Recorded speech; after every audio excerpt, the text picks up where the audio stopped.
Flightplan. I haven't heard of this movie until I started researching my films for the series, and honestly, it sounded like it had a really interesting concept. I'm 50-50 on high-stakes plane films because I haven't watched too many. I guess this is just another one on the list of ones that were kind of for me. Honestly, enjoyed Snakes on a Plane so much more. But then again, it's Snakes on a Plane. I mean, come on. Before we get into all of my thoughts and opinions on this film, let's go ahead and hit those box office stats and a recap of the film. With a budget of $55 million, Flightplan generated an overall domestic revenue of $89,707,299. Not the best, but enough to make it our 2005 movie of the month. It was, in fact, beat out in monthly revenue by The Exorcism of Emily Rose, which made $65,463,231, while Flightplan only managed $35,621,078. And I'm honestly not too surprised here. When spooky season approaches, everyone gets so excited about scary movies. If you're like me and have never heard of this movie until now, Flightplan is about newly widowed mother Kyle, played by Jodie Foster, on the hunt to find her missing daughter on their flight from Berlin back to America. Or did her daughter make it on the plane? Does her daughter actually exist? Nothing is as it seems in the psychological action thriller 40,000 Feet Up in the Air, but Kyle won't stop until the truth about her daughter is revealed. Now on to the video. All right, it's over. Let's finish it.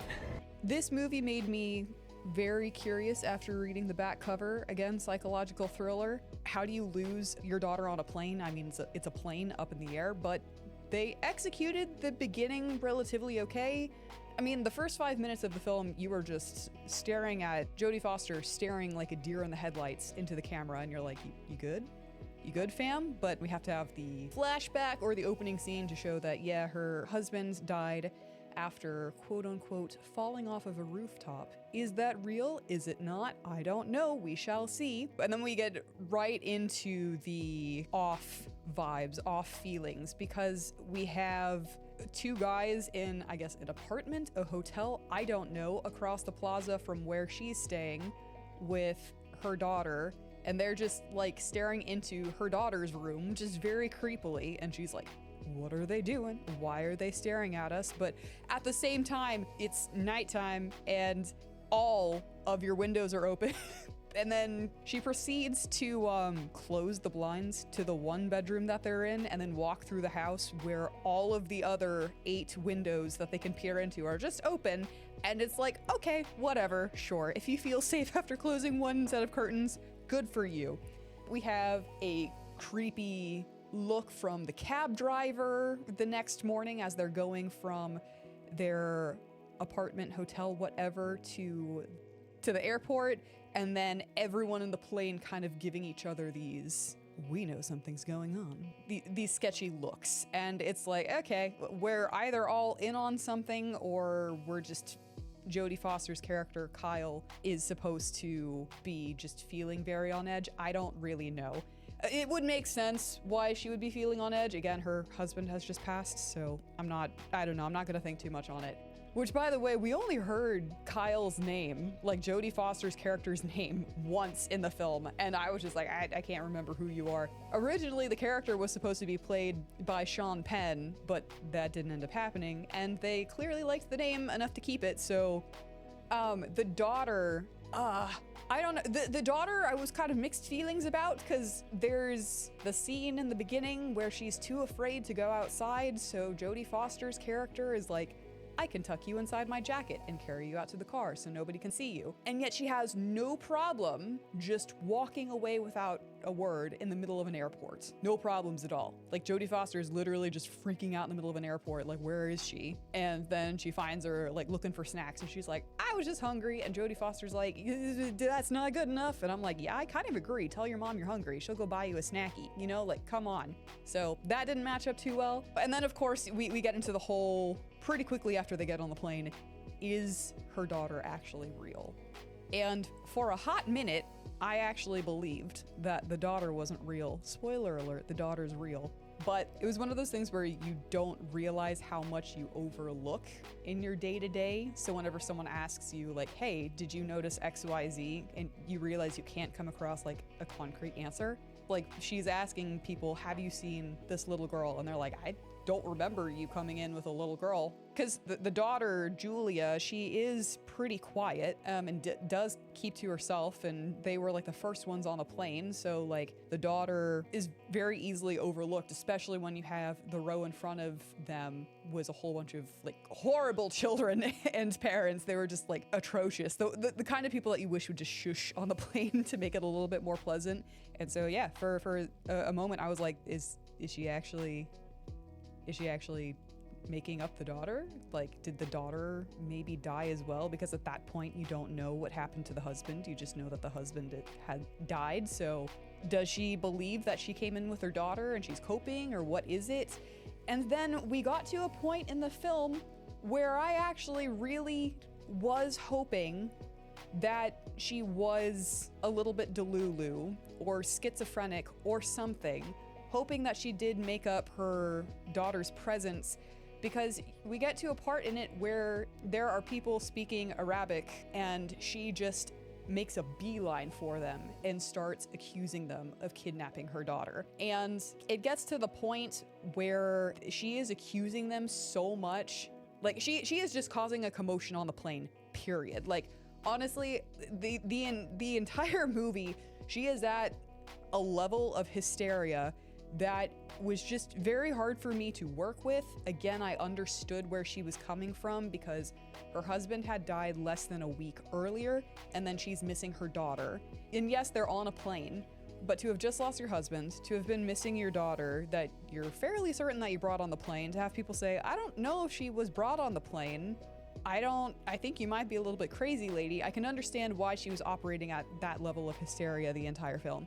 It was just a lot. But she gets to the point where she actually attacks one of the guys, and he's clearly not happy about being accused about kidnapping her daughter, because he's like, I don't fucking know what you're talking about, crazy lady. You've been running up and down the plane like 15,000 times today. Of course you think you've seen me before because you've been so busy looking for your daughter that you're not paying attention really to the rest of us. But she starts hurling accusations, and everyone on the plane is already tense. There's like 400 passengers, and she's been running around like this crazy lady, like, have you seen my daughter? And like causing, like, not being quiet in the slightest. Again, you're looking for your daughter, it makes sense, but people are on edge, right? It's already gonna be like a long flight from Berlin to America, you know, like, oh no. Everyone's already kind of upset with her, but then for some reason, everyone just starts siding with the crazy lady to be like, oh yeah, it's Arabs on a plane, we're just gonna be outright racist. I was like, are we seriously fucking doing this right now? Are you for real? And shocker, they didn't kidnap her fucking daughter. I'm like, that's really like not okay. And I think at the beginning of the film, the two people that were kind of staring across the way, they may or may not have been two of the guys, because she's like, I saw you at the beginning, you were staring through the window. And I'm like, again, they're across the plaza from you. It could be one of those things where it's late at night, someone's window's open, and they're just, you know, you end up peering inside. I don't know if it was them, but you know, it's not like just because someone kind of looks through your open window because you left all the lights on and you have 8 windows open and you're like, single lady, what are you doing? You know, like, it's not like, oh yeah, I looked inside your house, I'm gonna kidnap someone you love. Like, what the fuck? But yeah, like, just the blatant fucking, like, racism there really fucking pissed me off. And they even go so far as to be, like, the air marshal played by Peter Sarsgaard, he's like, you do understand what you were saying right now, you know, like, Arabs on a plane, hijacking a plane, are you fucking for real? And she says, quote, I don't care about being politically correct. And then she even goes so far as to, like, in the same tirade, is like, they chose me because I know how to man the plane. And she is, in fact, a propulsion engineer, so someone who works on plane engines. So she is just, it was just these wild fucking connections that it's like, I think I've seen them before at a hotel across the way from where we were staying. Oh, because I've seen them before, they kidnapped my daughter, and also they're Arabs on a plane, so they chose me. Of course they're gonna know that me, the propulsion engineer, is taking this specific flight, you know, and they're going to kidnap and hijack the plane. I'm like, are you fucking kidding me?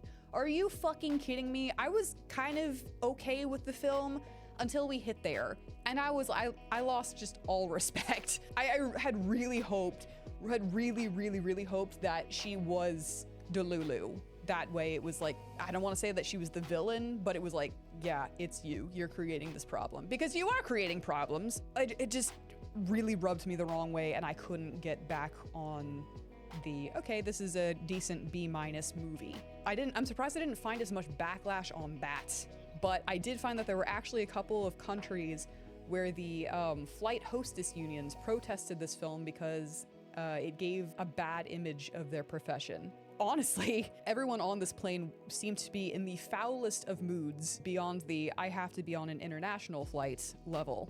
Everyone was just so catty, like bitchy and mean. And everyone just kind of does give her like the side eye instead of take her seriously. And I was just like, are we really doing, like really? We have, a missing child is a valid concern. Even if we are in a metal tube in the sky, we want to find the child. That way the child isn't causing havoc.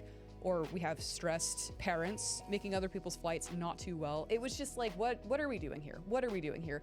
The only person that I really didn't have a problem with, because he was actually doing his job, was Captain Rich, played by Sean Bean, which ironically enough is terrified of flying. But he was doing his job, and I couldn't really get too upset with him because he does have to care for 400 passengers on the plane and not just take this one lady's needs into consideration, right? He's responsible for a whole bunch of lives up in the sky, and she does outright request to do a whole bunch of crazy things. It's one of those, I know what I'm talking about because I work on planes, so you should let me have special treatment and go do all of these crazy things. And it's like, you don't have clearance for any of this. You're just a civilian passenger. And she's just, again, running and screaming and shouting and being crazy. And again, honestly, it would have been easier for it to just be like, yeah, she made this entire thing up, but naturally the air marshal is the one that kidnaps her daughter with the help of one of the flight hostesses. Another slight against the air hostess unions. It was just, everyone sucked. Everyone sucked, with the exception of Sean Bean. And honestly, like if this was on cable TV, if I still had cable TV on a boring Sunday afternoon, sure, I'd leave it on, but I don't think I would go out of my way to watch this again or recommend this to someone, or just, I'd turn it off. Like, I'd watch it a first time, but I'd turn it off the second time, again, if it was on cable and there was nothing else to watch. I would really go watch, like, Cartoon Network or something else, you know? Like, it wasn't my favorite.